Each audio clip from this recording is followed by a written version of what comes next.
All right, let's continue our discussion on hormonal driven sexual behavior. And let's talk about something as simple as horniness, okay, in females.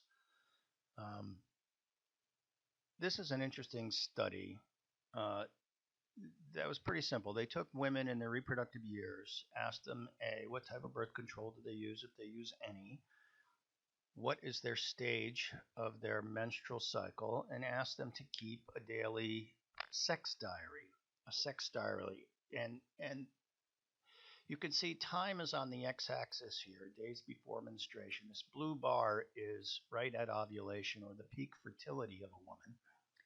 And then they had these two dependent variables. The first one is called autosexual activities. Very creative uses of word by a scientist. This means sexual fantasy or masturbation.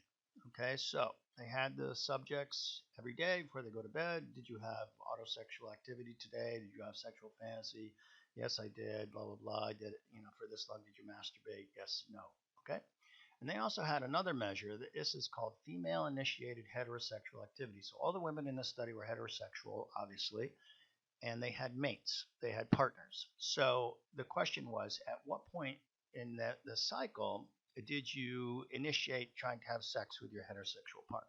Okay, and again, we see the blue line here is women on chemical birth control. Okay, and chemical birth control kind of clamps down the hormonal effect. But in these two groups of women, the women with the green and the red hair, this is intrusive methods or non-intrusive methods. This could be the rhythm method. This could be a diaphragm or something like that, IUD, whatever they might have. Okay, no chemical involvement here. That's the main point. We see that the peak autosexual activity for both these two groups and the peak female-initiated sexual activity both occur when the woman is most fertile. So you can argue that a woman is most horny. You can easily make the connection that these two measures are a measure of sexual desire or horniness, and the added conclusion that the peak of this horniness occurs when a woman is most fertile.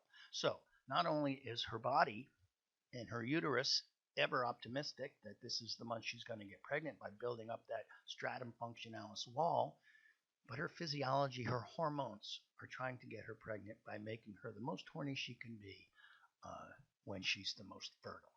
Interesting science.